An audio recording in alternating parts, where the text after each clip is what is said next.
yang memerintahkan kita untuk berpikir tentang makhluk.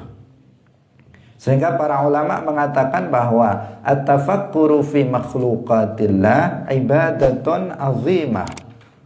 Berpikir tentang makhluk Allah itu merupakan ibadah. Jangan dikira itu sesuatu hal yang biasa. Itu sesuatu ibadatun azimatun, ibadah yang sangat agung. Dalam Al-Quran disebutkan, awalam yanzuru fi malakutis samawati wal ardi wa ma khalaqallahu min syai'.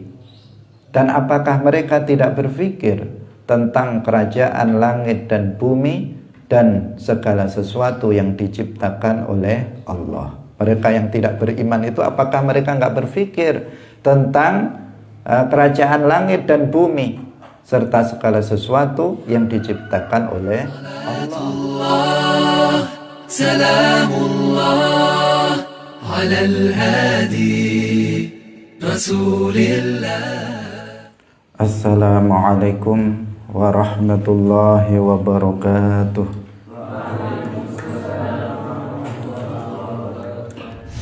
Alhamdulillahi rabbil alamin. Lahu ni'matu wa lahul fadlu wa lahul thana'ul hasan. Wal barrir rahim wal malaikatil muqarrabin ala sayyidina wa maulana Muhammadin wa ala alihi wa ashabihi tayyibin tahirin. Allahumma la sahla illa ma ja'altahu sahla wa anta taj'alul hazna idza syi'ta sahla. Allahumma arzuqna al-ikhlasa fi niyyati wal qawli wal amal wa ba'du.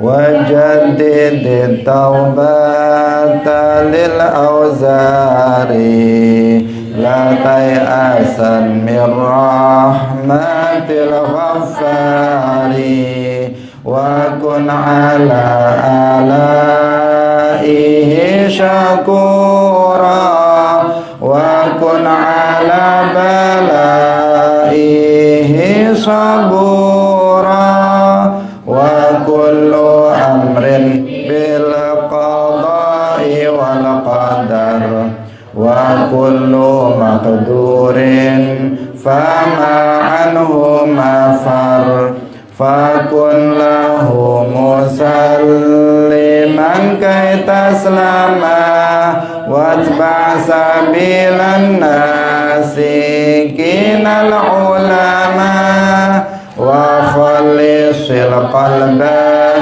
من الأغيار بالجد والقيام في الأسحار والفكر والذكر على الدوام مجتنبا لسائر الآثام مراقبا لله في الأحوال لترتقي معالم الكمال وقل بذل الرب لا تقطعني عنك بقاطع ولا تحرمني من سرك الأبهى المزيل للعمى واختم بخير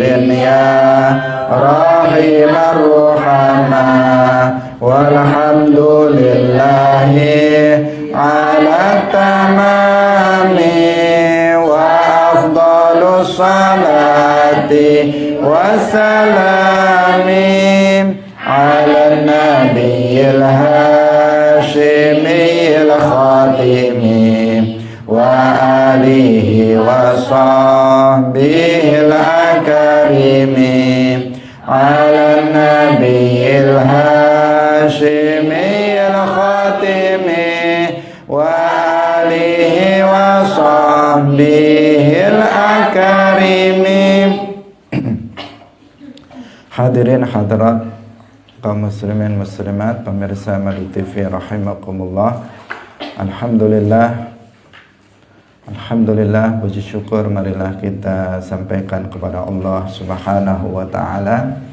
Pada pagi hari ini Allah Subhanahu wa taala kembali melimpahkan nikmat-nikmatnya kepada kita semuanya, terutama nikmat taufik. Sehingga dengan nikmat taufik tersebut kita semuanya bisa kembali hadir dalam majelis Ilmuddin dalam pengajian kitab Al-Kharidatul Bahiyah. Semoga kebersamaan kita pagi hari ini mendapatkan keberkahan dari Allah Subhanahu wa taala.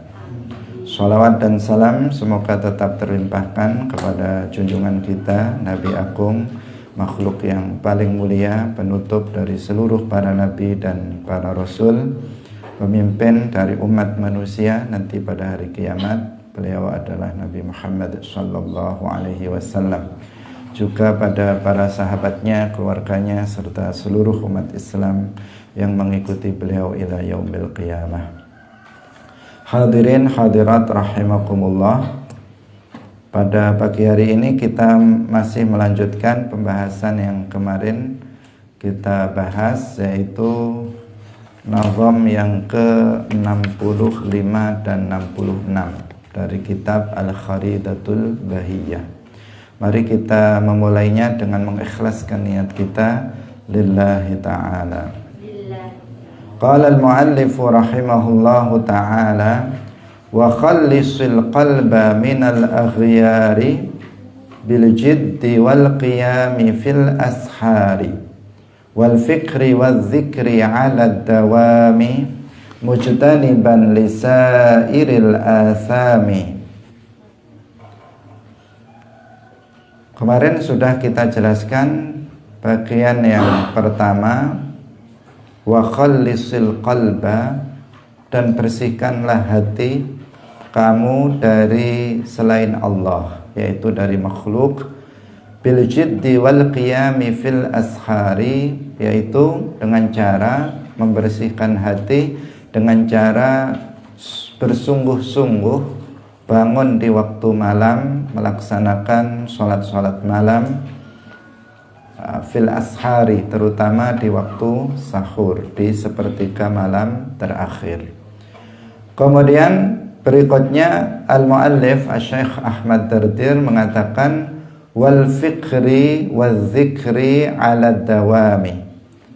Demikian juga dengan berfikir, maksudnya berfikir terhadap makhluk Allah, wa dzikri ala dawam, dengan berzikir terus menerus tanpa henti, mujtaniban lisairil athami, disertai dengan menjauhi segala dosa.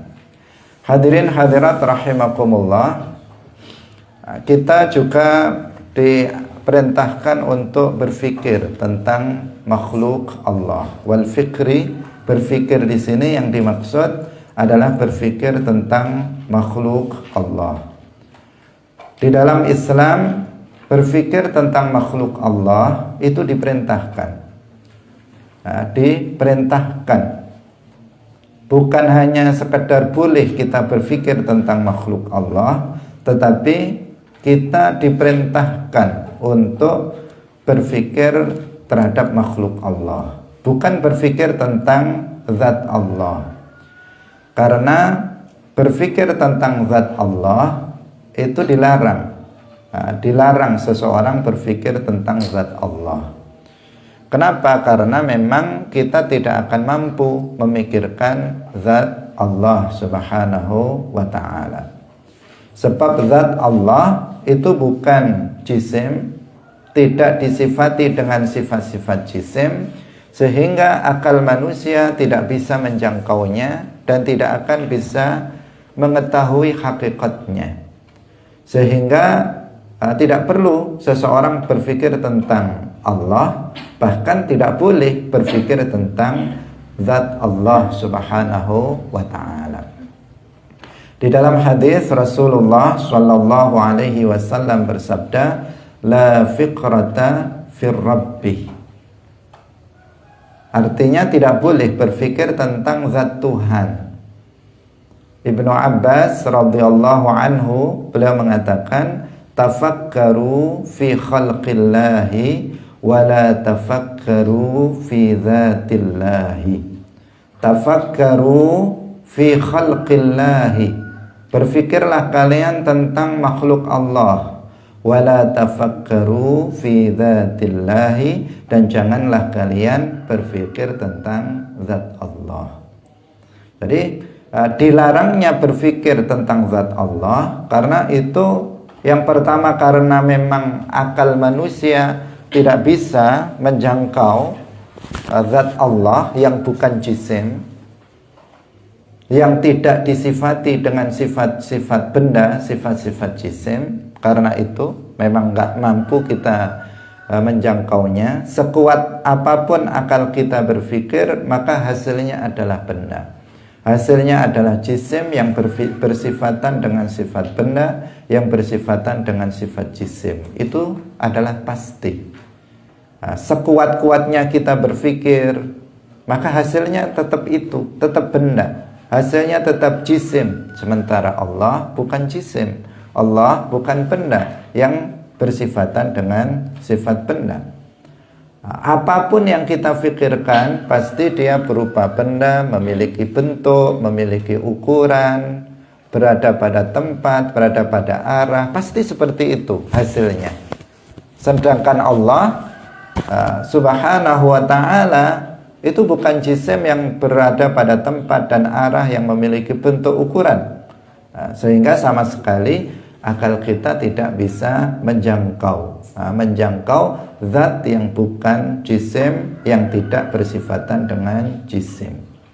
Itu karena akal kita tidak mampu menjangkaunya, maka kita tidak boleh berpikir tentang zat Allah. Sehingga keimanan adalah apabila kita mengakui tidak bisa memikirkannya. Ketika kita tidak mengakui bahwa kita nggak bisa memikirkan zat Allah, kita mengakui kita tidak bisa membayangkan dan menggambarkan zat Allah, maka itulah keselamatan, itulah keimanan. Sebagaimana disampaikan oleh Sayyiduna Abu Bakar As-Siddiq radhiyallahu anhu. Beliau mengatakan al-ajzu an darakil idraki idraku wal bahthu an dzatihi kufrun wa isyraku. Al-ajzu an darakil idrak, merasa lemah, merasa enggak mampu untuk memikirkan zat Allah, itulah idraku, itulah keimanan.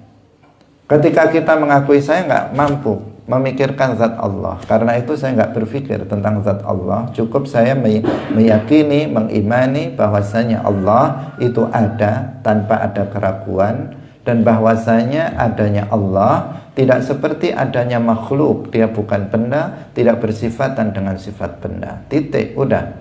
Saya nggak akan berpikir tentang zat Allah, saya cukup meyakini hal tersebut, maka orang tersebut adalah seorang mukmin. Kebalikannya, wal bahthu an dzatihi kufrun wa isyraku, membahas-bahasnya dengan cara membayang-bayangkannya, menggambarkan zat Allah adalah merupakan kekufuran dan kesyirikan. Karena seseorang yang berpikir tentang zat Allah, maka nanti akan muncul kesimpulan bahwa Allah itu berupa benda yang memiliki bentuk, memiliki ukuran, berada pada tempat, berada pada arah. Sedangkan yang seperti itu bukan Allah, itu makhluk. Itu adalah makhluk, bukan zat Allah subhanahu wa ta'ala. Maka seseorang akan jatuh kepada syirik karena dia menyerupakan Allah dengan makhluknya. Hadirin hadirat rahimakumullah, karena itu dilarang keras seseorang berpikir tentang Tuhan. La fikrata fir rabbi, tidak boleh berpikir tentang Tuhan. Tetapi sebaliknya, kita semuanya ini diperintahkan untuk berpikir tentang makhluk. Kita diperintahkan untuk berpikir tentang makhluk. Akal yang Allah anugerahkan kepada kita harus kita gunakan untuk berpikir. Dan yang kita pikirkan itu adalah makhluk. Karena dengan berpikir tentang makhluk, maka seseorang akan mengetahui bahwasanya Allah itu ada. Jika seseorang berpikir tentang makhluk, maka seseorang akan menjadi sangat yakin tentang adanya Allah Subhanahu wa ta'ala. Karena segala sesuatu yang ada di alam semesta ini semuanya menunjukkan adanya Allah Subhanahu wa ta'ala. Adanya bumi dengan segala isinya itu menunjukkan adanya Allah. Adanya langit dengan segala isinya itu menunjukkan terhadap adanya Allah. Adanya manusia, adanya cahaya, adanya binatang, adanya tumbuh-tumbuhan. Apabila kita berpikir tentangnya, maka kita akan berkesimpulan bahwa ada pencipta dari alam semesta ini, dan pencipta itu adalah Allah Subhanahu wa ta'ala. Kita akan tahu dan kita akan yakin seyakin-yakinnya, hilang keraguan dalam hati tentang adanya Tuhan, tentang adanya Allah Subhanahu wa ta'ala. Karena secara akal tidak mungkin ada bumi dengan segala isinya ini tanpa ada yang menciptakannya. Seperti yang sudah kita jelaskan sebelumnya. Akal kita mengatakan bahwa ada tulisan pasti ada penulisnya. Ada bangunan pasti ada tukang yang membangunnya. Ada pukulan pasti ada pemukulnya.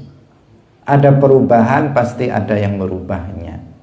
Ada manusia pasti ada yang mengadakannya, yang menciptakannya. Ada tumbuhan, ada binatang, ada langit, bumi dan sebagainya, pasti ada yang mengadakannya dari tiada menjadi ada. Dan artinya kita yakin tanpa ragu bahwa Sang Pencipta itu ada. Dan Sang Pencipta itu adalah Allah Subhanahu wa ta'ala. Hadirin hadirat rahimakumullah. Kita akan berkesimpulan seperti itu apabila kita berpikir tentang makhluk Allah Subhanahu wa ta'ala. Yaitu berkesimpulan bahwasanya Allah Subhanahu wa ta'ala itu ada. Kemudian jika kita terus berpikir, maka kita juga akan berkesimpulan bahwasanya Allah Subhanahu wa ta'ala itu maha kuasa. Allah itu qadir. Allah itu maha kuasa terhadap segala sesuatu.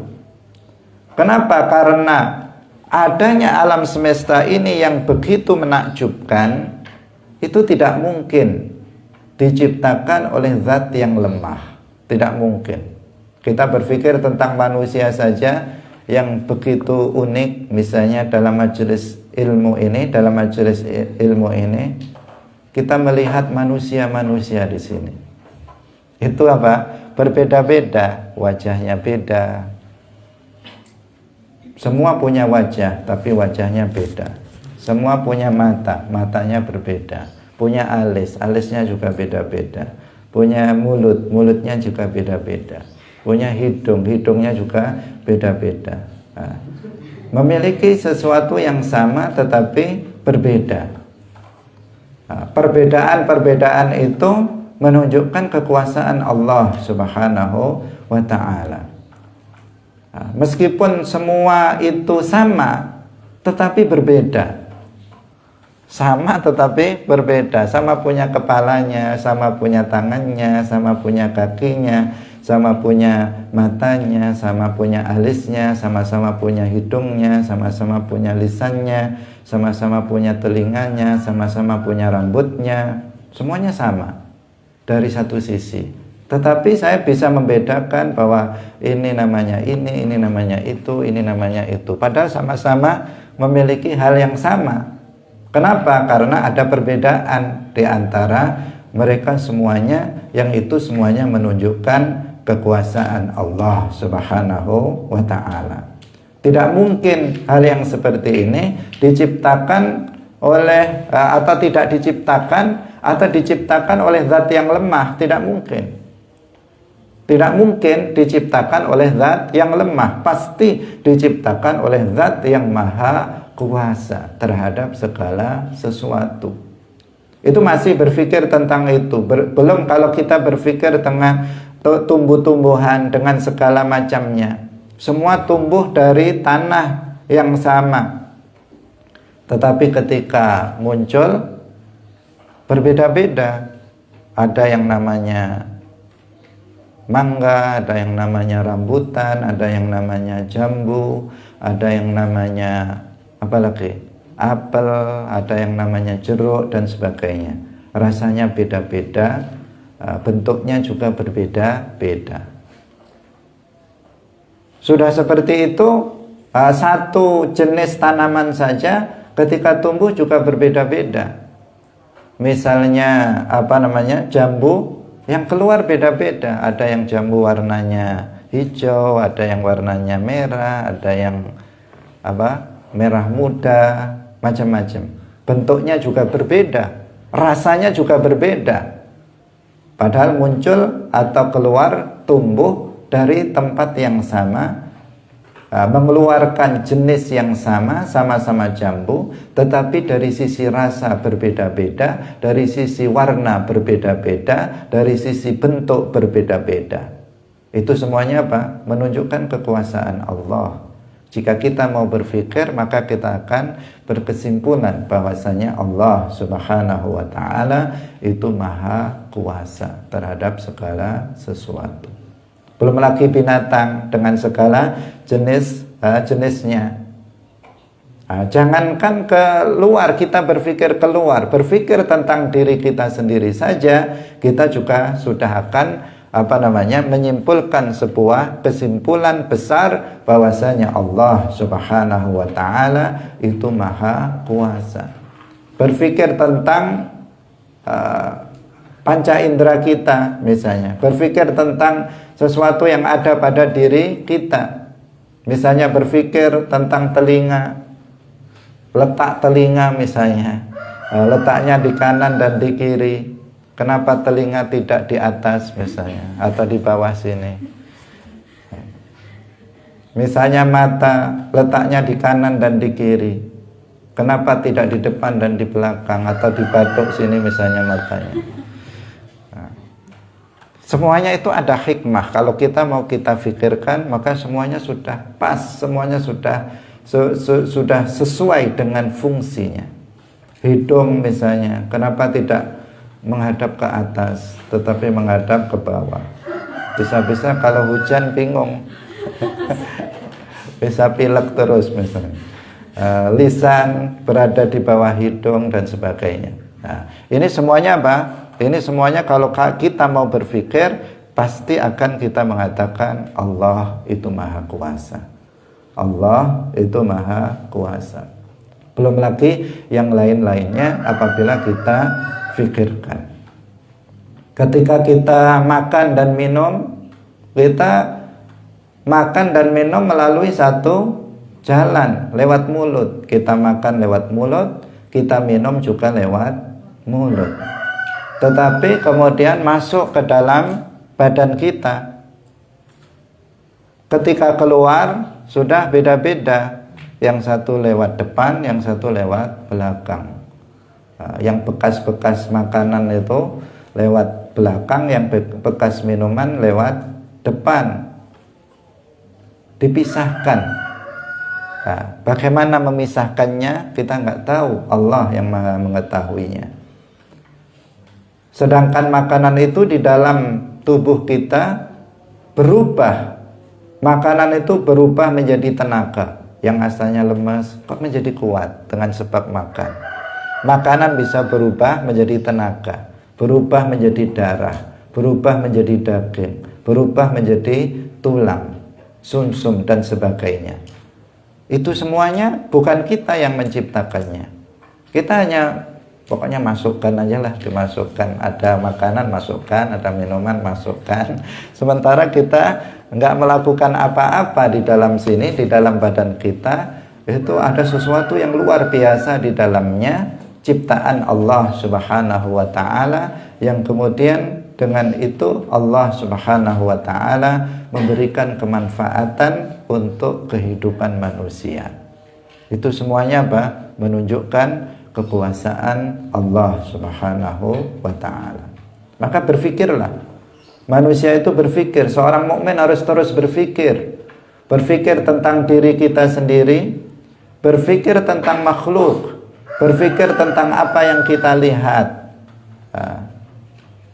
berpikir tentang langit, berpikir tentang lautan, berpikir tentang manusia, berpikir tentang binatang, berpikir tentang tumbuhan, berpikir tentang matahari, berpikir tentang bintang-bintang, bulan dan sebagainya. Kita lihat, kita berpikir.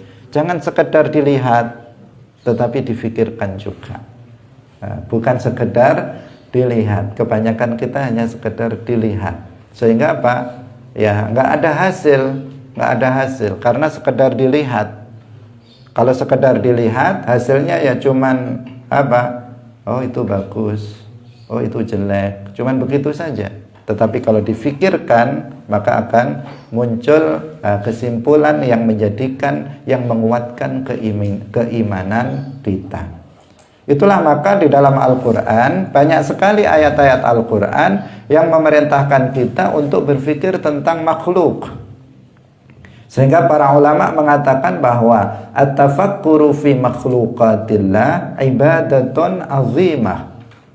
Berpikir tentang makhluk Allah itu merupakan ibadah. Jangan dikira itu sesuatu hal yang biasa. Itu sesuatu ibadatun azimatun, ibadah yang sangat agung. Dalam Al-Quran disebutkan, awalam yanzuru fi malakutis samawati wal ardi wa ma khalaqallahu min syai'.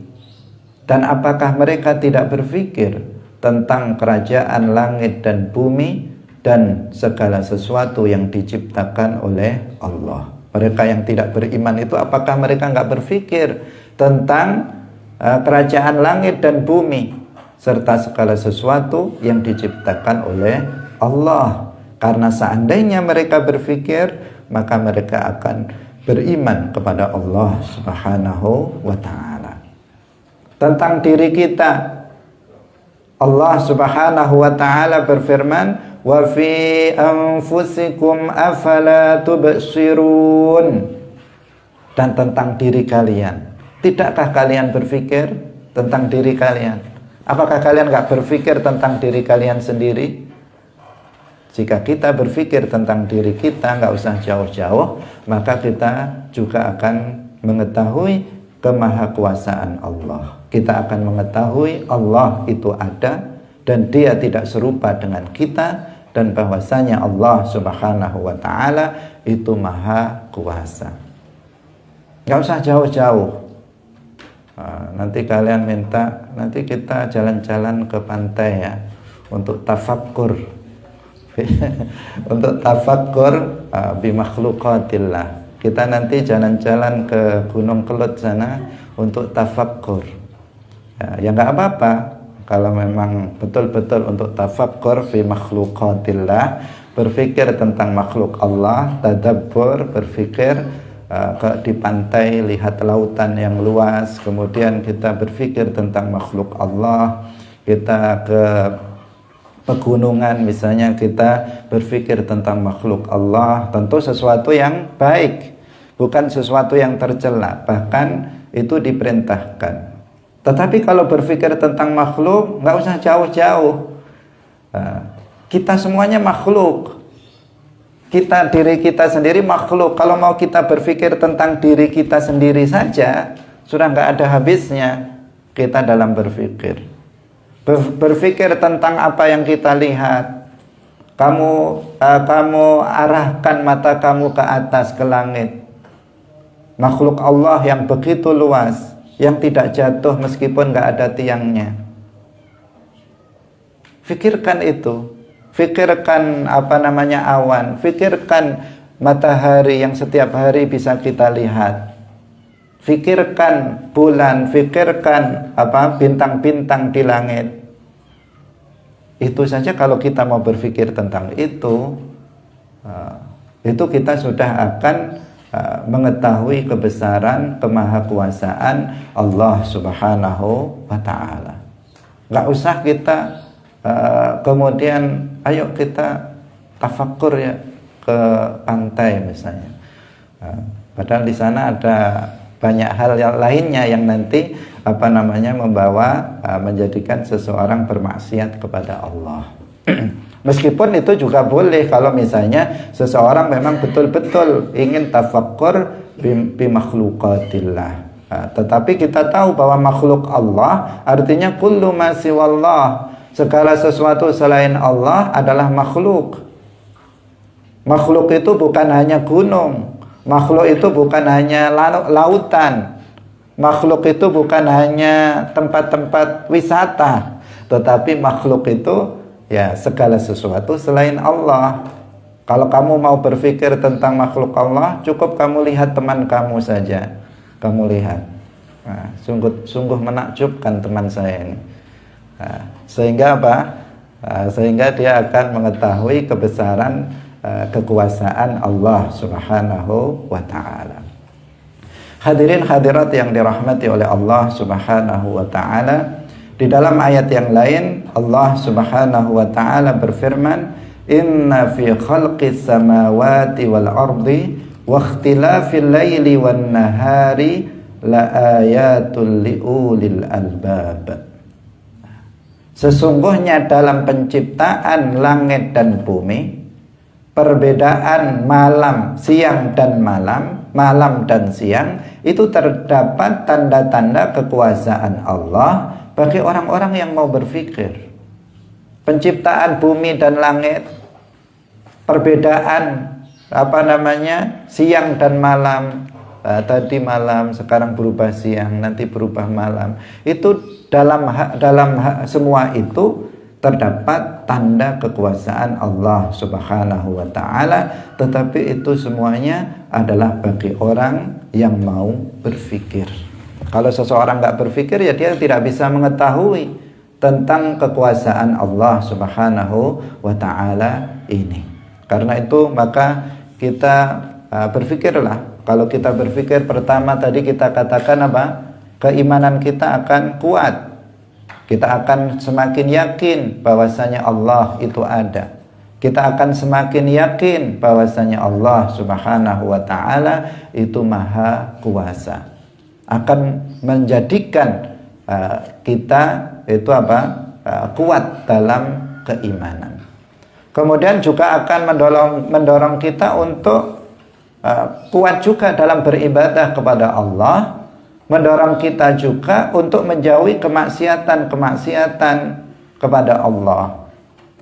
Kenapa? Karena seseorang yang mengetahui bahwasanya Allah itu ada, seseorang yang mengetahui bahwasanya Allah itu maha kuasa, maka dia tidak akan beribadah kepada selainnya, maka dia akan takut dalam bermaksiat kepada Allah Subhanahu wa ta'ala. Sehingga ada sebuah syair yang sangat terkenal mengatakan, faya ajaban kaifa yu'sal ilahu wa am kaifa yajhaduhul jahidu wa fi kulli syai'in lahu ayah tadullu ala annahu wahidu.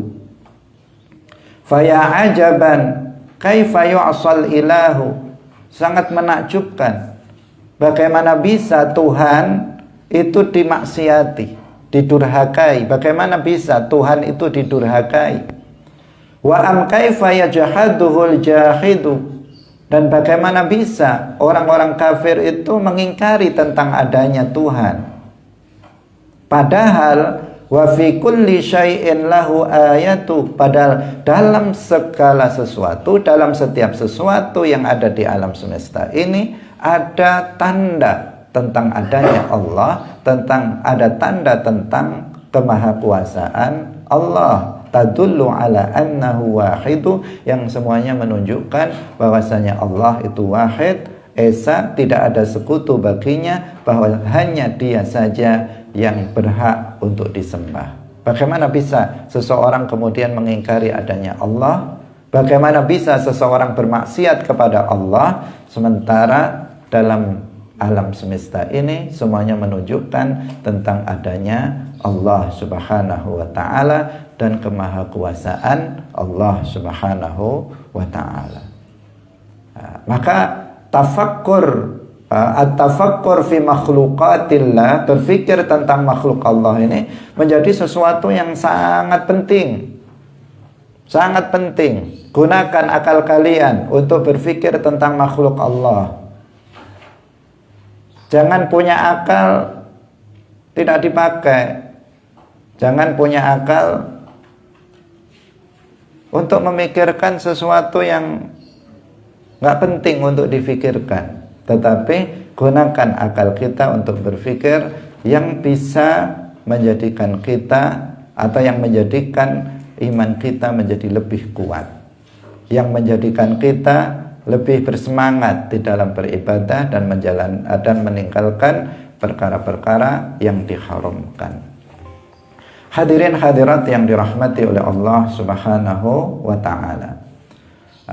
Kita lanjutkan kembali. Jadi berpikir tentang makhluk Allah ini sesuatu yang diperintahkan di dalam agama. Sesekali boleh kita misalnya tadabbur alam dengan mengunjungi tempat-tempat wisata misalnya.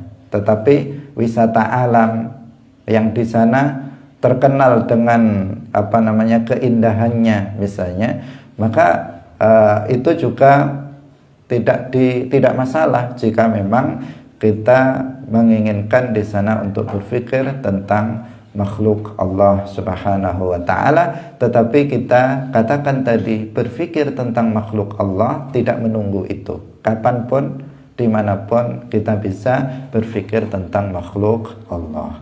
Kalau sesekali misalnya waktu liburan, saya pengen berpikir makhluk Allah yang lainnya. Di sini makhluk Allah namanya lautan nggak ada, ke sana ada misalnya. Berpikir yang itu. Atau saya ingin berpikir tentang Gunung Kelut misalnya, Gunung Bromo misalnya, ingin memikirkannya, meskipun dilihat gambarnya kita sudah tahu, sudah bisa berpikir, tetapi ya tidak mengapa. Tetapi untuk berpikir tentang makhluk Allah, yang ingin saya katakan, tidak harus menunggu momen itu, tidak harus menunggu waktu itu, yang mungkin itu setahun sekali, setahun dua kali. Tetapi berpikir tentang makhluk Allah adalah setiap waktu, setiap hari kita melihat makhluk Allah, maka kita berpikir tentang makhluk Allah. Karena semuanya bukan hanya sesuatu yang indah yang bisa difikirkan, tetapi sesuatu yang dalam pandangan mata kita nggak indah itu juga bisa difikirkan. Ada orang misalnya jelek sekali, coba difikirkan. Itu juga kita akan tahu kemahakuasaan Allah, bahwa Allah itu ada, bahwa Allah itu maha kuasa. Jadi bukan hanya sesuatu yang indah yang bisa kita fikirkan yang akan memperkuat keimanan kita, tetapi semua makhluk Allah, jika kita mau berpikir, maka kita akan mengetahui bahwa Allah itu ada dan bahwa Allah itu maha kuasa. Karena semuanya memiliki sisi-sisi kebaikan dan sisi-sisi keburukan. Dan semuanya itu adalah ciptaan Allah Subhanahu wa taala. Yang baik Allah yang menciptakannya, yang buruk Allah juga yang menciptakannya. Yang tampan, yang cantik Allah yang menciptakannya, yang jelek Allah juga yang menciptakannya. Maka dalam setiap ciptaannya itu terdapat pelajaran, terdapat tanda kekuasaan Allah Subhanahu wa taala. Hadirin hadirat rahimakumullah, kita lanjutkan wa dzikri 'ala dawam. Wa dzikri 'ala dawam. Selain kita berpikir tentang makhluk Allah, kita juga diperintahkan untuk selalu berzikir. Zikrullah. Zikrullah itu bisa dengan bil lisan, dengan lisan, bisa bil qalb, dengan hati. Bil lisan misalnya kita dengan mengatakan Allah, Allah, Allah, Allah dengan lisan kita. Atau dengan lisan kita mengatakan la ilaha illallah, la ilaha illallah. Ini adalah afdhalu dzikri. Afdhalu dzikri la ilaha illallah. Zikir yang paling utama adalah dengan mengatakan la ilaha illallah. Atau kita dengan menyebut subhanallah, tasbih, alhamdulillah, Allahu akbar, la haula wala quwwata illa billah. Atau sesuai dengan apa? Sesuai dengan momentum yang kita saksikan. Kita melihat misalnya sesuatu yang menakjubkan, kita bisa mengatakan subhanallah, masya Allah misalnya, bisa. Atau kita mengatakan Allahu akbar. Atau ketika seseorang mendapatkan nikmat, maka dia mengatakan alhamdulillah, alhamdulillah, dan seterusnya. Ketika mendengar orang mendapatkan musibah, kita mengatakan inna lillahi wa inna ilaihi raji'un. Ketika kita bisa melakukan ketaatan atau meninggalkan kemaksiatan, kita mengatakan la haula wala quwwata illa billah, dan seterusnya. Itu zikir-zikir kita ucapkan dengan lisan. Kita basahi lisan kita dengan zikrullah, dengan berzikir. Ini dianjurkan dalam Al-Quran, sangat dianjurkan. Dalam hadis-hadis Nabi banyak sekali hadis yang menganjurkan kita untuk zikrullah. Bisa dengan lisan, bisa juga bil qalb, dengan hati. Kalau dengan hati berarti dengan mengingat Allah. Di dalam hati kita selalu ingat kepada Allah Subhanahu wa ta'ala, ingat kemahakuasaan Allah, dan seterusnya. Itu namanya zikir bil qalb. Bisa zikir bil lisan, zikir bil qalb. Bisa dua-duanya. Kita zikir, lisannya berzikir, hatinya mengingat Allah Subhanahu wa ta'ala. Allah Subhanahu wa ta'ala di dalam Al-Quran berfirman, ya ayyuhalladzina amanu dzkurullaha dzikran katsira. Ya ayyuhalladzina amanu, wahai orang-orang yang beriman, uzkurullaha, berzikirlah kalian, ingatlah kalian kepada Allah, dzikran katsira, dengan zikir yang banyak. Hendaknya kita berzikir sebanyak-banyaknya, kapanpun kita berada, di saat kita duduk, di saat kita berbaring, di saat kita berdiri, di saat kita dimanapun dan kapanpun kita bisa berzikir. Kalau di tempat-tempat selain, misalnya di WC, di toilet, maka bisa berzikir dengan hati. Di selain itu maka kita bisa berzikir dengan hati sekaligus bil lisan, dengan lisan. Dalam ayat yang lain Allah Subhanahu wa ta'ala berfirman, alladzina yadhkurunallaha qiyaman wa qu'udan wa 'ala junubihim wa yatafakkaruna fi khalqis samawati wal ardi rabbana ma khalaqta hadza batila subhanaka faqina 'adzabannar. Ayat ini berisi dua. Pertama anjuran berzikir, yang kedua adalah anjuran untuk berfikir tentang makhluk Allah. Berzikir dalam keadaan apapun. Alladzina yadhkurunallaha qiyama, dia dalam keadaan berdiri berzikir, berdiri berjalan atau berdiri tanpa berjalan berzikir, zikrullah. Wa qu'uda, dalam keadaan duduk juga berzikir. Wa 'ala junubihim, ketika dia dalam keadaan berbaring, dia juga berzikrullah. Ini membutuhkan apa? Kebiasaan. Membutuhkan kebiasaan yang harus dibiasakan. Seseorang untuk zikrullah sesuatu yang tidak mudah bagi sebagian orang. Kenapa? Karena untuk zikrullah ini membutuhkan kebiasaan. Dan kebiasaan itu membutuhkan pembiasaan. Pembiasaan itu harus membutuhkan himmah. Himmah dari kita untuk membiasakan diri kita. Seperti yang sering saya sampaikan, bahwa sesuatu itu apabila sudah menjadi kebiasaan, artinya menjadi sesuatu yang istiqomah, maka akan menjadi mudah. Tetapi jika belum menjadi sebuah kebiasaan, maka sesuatu yang mudah itu terasa berat, terasa sulit. Nah, untuk zikrullah ini juga harus dibiasakan lisan kita untuk zikrullah, untuk berzikir, untuk selalu daripada seseorang terkadang lisannya sampai pahit, diam saja, sampai berbau lisannya. Karena kebanyakan diam. Kalau lisan ini kebanyakan diam, maka akan mengeluarkan bau yang tidak sedap. Nah, ya diam sesuatu yang baik, diam. Nah, artinya diam tidak berbicara tentang sesuatu yang buruk. Tetapi jika berbicara dengan zikir misalnya, maka itu akan lebih baik. Perbandingan bahwa diam itu lebih baik, itu adalah perbandingannya dengan berbicara yang jelek. Daripada kamu berbicara yang jelek, lebih baik kamu diam. Tetapi jika diam dibandingkan dengan zikir, maka zikir lebih mulia daripada diam. Kamu dengan diam, kamu nggak dosa.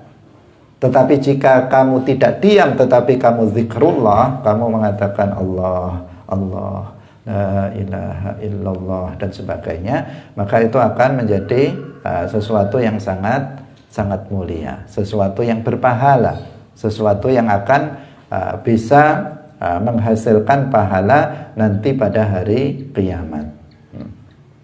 Nah, silahkan kita memilih zikir apa yang kita inginkan, atau kita berzikir dengan semua zikir sesuai yang tadi kita momennya kapan kita membaca subhanallah, kapan kita membaca Allahu Akbar, kapan kita membaca alhamdulillah. Atau seseorang lebih dominan pada sebagian zikir tertentu seperti yang kemarin juga pernah kita sampaikan dalam majelis ini atau majelis yang lain, lupa saya. Bahwa misalnya kita melihat sebagian para kiai itu cenderung pada zikir-zikir tertentu. Ada sebagian orang yang selalu ingat nikmat-nikmat Allah. Karena kalau kita selalu ingat nikmat Allah, maka kita nggak berhenti mengatakan alhamdulillah. Karena nikmat Allah itu setiap detik, bukan setiap hari, satu kali atau seminggu sekali atau sejam sekali. Nikmat Allah itu diberikan kepada kita setiap detik. Hidup, sehat, udara untuk bernafas, itu semuanya nikmat Allah. Mata bisa melihat, telinga bisa melihat. Kalau kita selalu ingat nikmat Allah, maka lisan kita nggak akan pernah berhenti mengatakan alhamdulillah, alhamdulillah, alhamdulillah, alhamdulillah. Terus akan mengatakan alhamdulillah. Kenapa? Nggak ada waktu kecuali Allah memberikan nikmat kepada kita, dan ketika kita mendapatkan nikmat, maka kita mengucapkan dengan lisan kita alhamdulillah. Demikian juga kalau akal kita berjalan selalu berpikir tentang apa yang ada di sekitar kita, maka tidak henti-hentinya kita mengagumi kekuasaan Allah. Sehingga kita tidak henti-hentinya mengatakan Masya Allah, Subhanallah, dan sebagainya. Nggak akan pernah berhenti mengucapkan itu. Kenapa? Karena segala sesuatu yang ada di sekitar kita semuanya menunjukkan kekuasaan Allah Subhanahu wa ta'ala. Nah, luar biasa seseorang yang mengetahui hal ini, maka dia akan selalu zikrullah, mengingat Allah Subhanahu wa ta'ala. Selain bahwa zikrullah itu banyak sekali manfaatnya. Selain bahwa orang yang berzikir, zikrullah, dia akan mendapatkan pahala indallah, nanti pada hari kiamat dia akan memperolehnya. Selain itu, zikrullah juga bisa membuat hati kita tenang. Bisa membuat hati kita tenang. Dalam Al-Quran yang sering disebut anjuran agar kita zikrullah, agar hati kita tenang, khususnya yang biasa nggak tenang, agar ini guyonan saja, agar hatinya senang, hatinya tenang, tidak begini-begini hatinya dalam kehidupan di dunia ini, maka seseorang harus ingat bahwa Allah di dalam Al-Quran berfirman, alladzina amanu wa tatma'innu qulubuhum bi dzikrillahi ala bi dzikrillahi tatma'innul qulub. Ketahuilah dengan zikrullah, dengan mengingat Allah, maka hati itu akan menjadi tenang. Jika kamu susah, berzikirlah, jangan malah ngelamun. Hati kamu sedih, hati kamu sedang gundah gulana, sedang risau, galau, maka berzikirlah Allah, berzikirlah la ilaha illallah, maka hati kamu akan menjadi tenang. Ini Allah yang berfirman di dalam Al-Quran, dan yang membuat hati tenang adalah Allah. Allah mengetahui bagaimana seseorang bisa yang susah menjadi tenang hatinya, yaitu dengan zikrullah, dengan berzikir kepada Allah. Dan zikir ini seperti yang tadi kita katakan, bisa dengan lisan, bisa dengan hati. Mari kita sama-sama untuk berusaha zikrullah. Seperti yang tadi kita katakan, ini tidak mudah, perlu pembiasaan dari awal. Kita ingat sehari 2 hari untuk senantiasa lisan kita basahi dengan zikrullah. Kalaupun tidak bisa sama sekali, paling tidak ya nggak mungkin nggak bisa sama sekali, harus berusaha untuk bisa. Artinya paling tidak di saat-saat zikrullah, di saat sholat, di saat habis sholat 5 waktu, paling nggak kita harus zikrullah dengan zikir-zikir yang sudah yang ma'thur dari Rasulullah Sallallahu Alaihi Wasallam. Membaca Al-Quran juga bagian dari zikrullah, membaca sholawat juga bagian dari zikrullah. Jika kita bisa, maka kapanpun sebanyak-banyaknya kita berzikir kepada Allah. Tetapi jika nggak bisa, paling tidak dalam waktu-waktu tertentu. Habis sholat, ketika sholat jelas zikrullah. Jangan kemudian pikirannya kemana-mana. Setelah sholat, kesempatan kita untuk berzikir bersama-sama. Karena terkadang zikir yang dilakukan dengan bersama-sama itu menjadikan kita lebih semangat. Kalau kita sendirian itu malas berzikir, tetapi kalau bersama-sama itu bisa menjadikan seseorang bersemangat di dalam berzikir. Jadi momen-momen tertentu penting untuk kita manfaatkan untuk zikrullah. Yang terakhir adalah, ini sedikit saja yang terakhir, waktunya habis, yaitu mujtaniban, menjauhi seluruh dosa, sairil atham, menjauhi seluruh dosa. Ini sudah jelas bagi kita bahwa setiap muslim itu wajib untuk menjauhi dosa. Baik dosa itu adalah dosa yang tergolong sebagai dosa besar maupun dosa-dosa yang tergolong sebagai dosa kecil. Semua dosa besar kecil wajib bagi kita untuk menjauhinya. Kenapa? Karena orang yang melakukan dosa, maka dia akan mendapatkan ancaman azab nanti di akhirat. Bukan sesuatu yang kecil. Seseorang yang ketika dia hidup di dunia, setiap dosa sekecil apapun, maka ada iqab yang mengancamnya. Jika Allah tidak mengampuni dosa-dosa dia, maka dia akan diazab nanti di akhirat dengan sebab dosa yang dilakukannya. Karena itu hati-hati, jangan sekali-kali kita dengan sengaja ataupun melakukan dosa-dosa tersebut, meskipun kita tahu bahwa kita tidak bisa menghindari dosa. Setiap hari kita meskipun nggak pengen melakukan dosa, tapi tetap saja melakukan dosa karena kalah dengan hawa nafsu kita, karena ada setan yang selalu menggoda kita, hawa nafsu kita terutama yang selalu menjadikan kita bermaksiat setiap hari.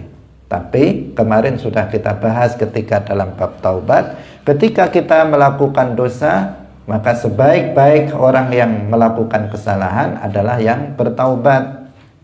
bahwa setiap Bani Adam kemarin kita katakan nama khata'un, tetapi apa? Wa khairul khata'in at-tawwabun. Sebaik-baik orang yang melakukan kesalahan adalah mereka yang mau bertaubat. Nah, hadirin hadirat yang dirahmati oleh Allah Subhanahu wa taala. Selain itu, dosa itu juga bisa menghitamkan dan mengeraskan hati. Ini yang juga bahaya. Dosa yang dilakukan oleh seseorang itu bisa mengeraskan hati seseorang, sehingga menjadikan seseorang itu jauh dari kebaikan-kebaikan. Harus diwaspadai. Semakin banyak seseorang melakukan kemaksiatan, melakukan dosa, maka waspada. Menjadikan seseorang keras hatinya, kalau dinasehati sulit, diberikan nasihat tidak menerima, diajari ilmu agama nolak, menghafal pelajaran nggak masuk-masuk, menghafal kok sulit sekali. Maka introspeksi diri, jangan-jangan kamu banyak dosa. Jangan-jangan kamu banyak dosanya, makanya sulit. Sholatnya gimana? Jangan-jangan kamu sholatnya sering tinggal, sering qadhaan sholatnya. Bagaimana menghafal? Nggak sulit. Sholat aja sering qadhaan. Karena apa? Lalai, tidak melaksanakan sholat. Bahkan ilmu itu bisa hilang, bisa lupa. Kita bisa lupa terhadap ilmu yang sudah pernah kita hafal apabila kita banyak maksiat. Nah, ini sebenarnya pembicaraan tentang ini luas, tetapi waktunya sudah habis ya. Nah, insya Allah mungkin besok akan kita sambung lagi tentang permasalahan ini, karena ini penting untuk kita bahas. Barakallahu fikum, wallahul muwaffiq ila aqwamit thoriq. Wassalamualaikum warahmatullahi wabarakatuh.